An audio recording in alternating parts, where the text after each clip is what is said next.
in the studio with Ash and the Arsonists. Just did the acoustic version. Some metal banjo, first of all. That was for fun. that. Yeah.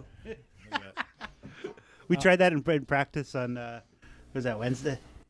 Wednesday? Tuesday. We tried that on Tuesday, and we just picked up the banjo to see if it would work. And then I was like, oh, yeah, we did that. That sounds great. So is that like just kind of experimentation and playing with things kind of part and parcel of what the band's kind of ethos is? Well, it is now. I mean, we were that coming in with the 12-string and the banjo, that was sort of last minute, like, hey, we could do this. Let's just throw that out there, and it might be fun for the... Well, we said during the recording of the record that the banjo might have been a good choice for it. We kind of talked about that, like a banjotar for that, but didn't know you had one. And then that was the thing. We went to his place for rehearsal. Yeah, we went to his place for rehearsal. We noticed that there was a banjotar. He has the banjo and the 12-string. So like, yeah, bring him in. We'll try them. We'll see what they sound like, and they sound great. When you guys are writing songs, like, do you give thought to kind of like if you strip something down, what it sounds like? Like, is that important at all, or are you just kind of like, this song is what it is, and then maybe we can kind of work it in a different way eventually? In my head, it's just to try to make the song as big as possible, and then if we strip it down later, whatever, it is what it is. But it's not really, I don't know, something we think about really. Yeah, we didn't really envision these this way when they were all written. Yeah. It was kind of something we had this idea for this acoustic EP, and we just did the arrangements of them. So how did the idea for the acoustic EP come about? Well, first of all, I had somebody in my family orbit who was willing to pay for some studio time around Christmas, and so thank you, Aunt Nancy. She provided a little bit of that, and we went in and thought, okay, you know what? We could go over to Studio 23, which we've been to before. Shout out to Jody. Shout out to Kaylin over there, Kaylin Penner, and Gemino's our producer, and to Dale as well, who's working over there now, and James Sitar. But that I'm getting besides the point. Shout out the whole team. But we went over there, and we figured, okay, you know what? We could do 3 songs. We could do that in 10 hours. So that's what we set out to do. It eventually turned into 4 after some outside convincing. And then we just started playing with these songs that you just heard, and just seeing which ones out of our whole catalog work the best acoustically. I don't care. The first one you heard, I insisted. That was so magical, it absolutely had to be on there. And then we just built everything else from that point. Like, Drag Me Down, as I mentioned, that one sounded pretty much like it sounds on the Burn EP. And then our producer, Jan, said, look, you got to do something else with this. And then we went back and pretty much just reinvented it from scratch. I mean, I pretty much just created a whole demo, and then everyone else did their own tweaks and thing with it, and we just went for that point. But really, it's just a cool collaborative effort, and just trying to peel back the layers and really get to the essence of the song and what makes it great, and just amplify it however we can. And it's funny because there's some songs like Contender where you don't think that they're going to sound good acoustic until we get in the room and doing them, and we kind of got forced into that when we were in Brandon. Right. On another show out there, Manitoba Music Makers, and they wanted us to do a couple of tracks. So we're like, well, what are we going to do? We know we can do I Don't Care. We know that's going to sound really good acoustic. But what's one that we don't think would?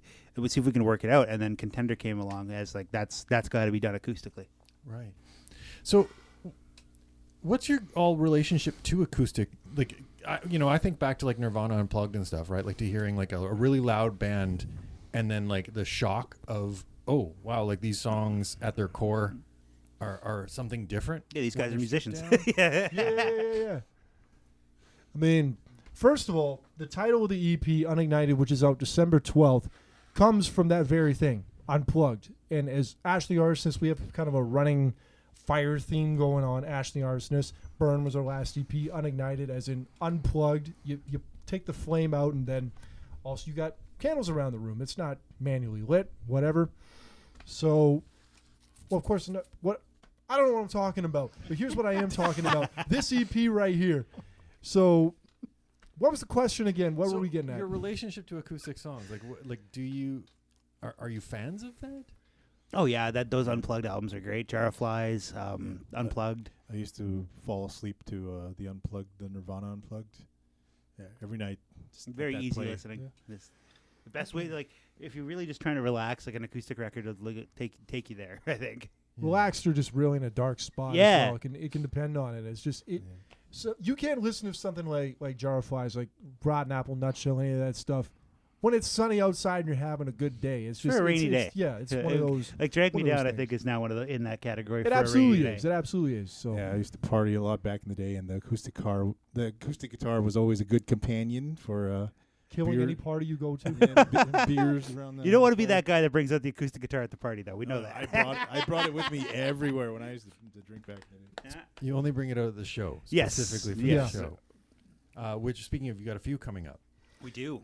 November 29th, which is Saturday. well, this is airing Friday. This is not Friday right now, but when you hear this, it will be Friday. So tomorrow, November 29th, we are going to be at the Osborne Tap House, where we've pretty much been all year, with On the Fly, Zach Riley, and Sleepless. I actually used to be On the Fly too. They're friends of mine, so there you go right there.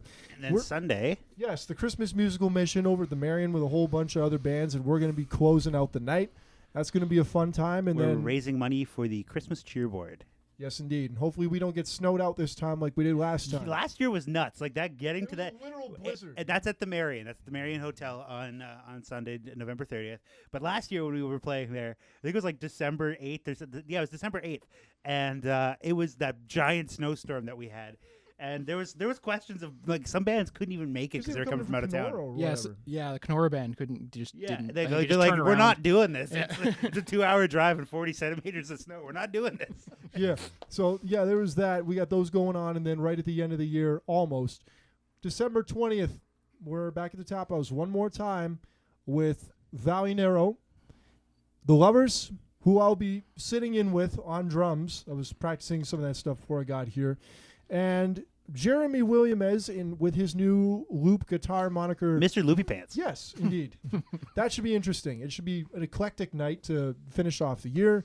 So that's the stuff that you can look forward to. But definitely this weekend, catch the doubleheader because of course we're going to be on Sunday. Saturday, Sunday Sunday. for charity. And then the EP comes out when? December 12th.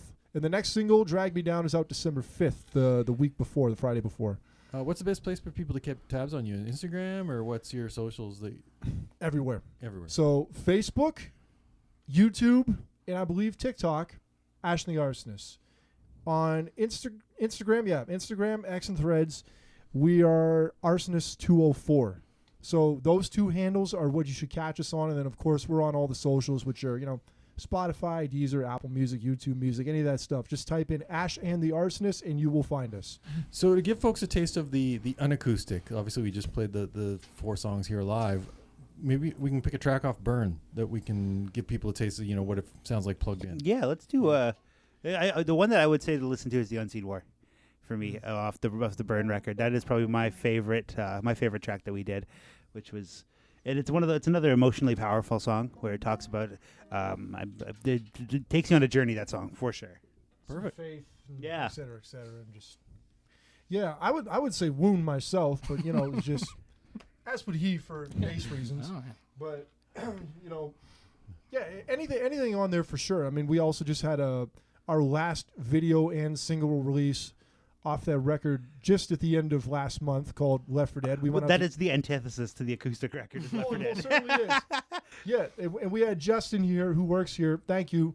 Spin that because there's no way that could be played on Power 97 because it's horror themed and all this stuff. And we did a very horror themed video out at Six Pines Haunted Attractions. Shout out to Six Pines for letting us come out there and shout out record. to AJ. We had Ash's friend AJ come in and play a serial killer, and he just whacks us one by one, and then we go attack him. So that was a pretty fun night. That was nice. At least we had nice weather too. It wasn't too cold. And shooting outdoors in October, you always take the You're gonna risk. get fake killed. You don't want to freeze while you're doing Yeah, No. You take a risk when you do anything outdoors in October. Right. They let us drive the hearse. Which is nice. Yeah, the driving the hearse is cool. Yeah. Setting up, it was like, okay, were you guys going to drive in? Well, you guys want to drive the hearse? I was like, yeah. The hubcaps kept falling off. Yeah, that's true. He did. Right on. Well, guys, thanks very much for coming in and playing live. Really appreciate it. Hey, no problem. No It was problem, fun. man. Thanks for having us.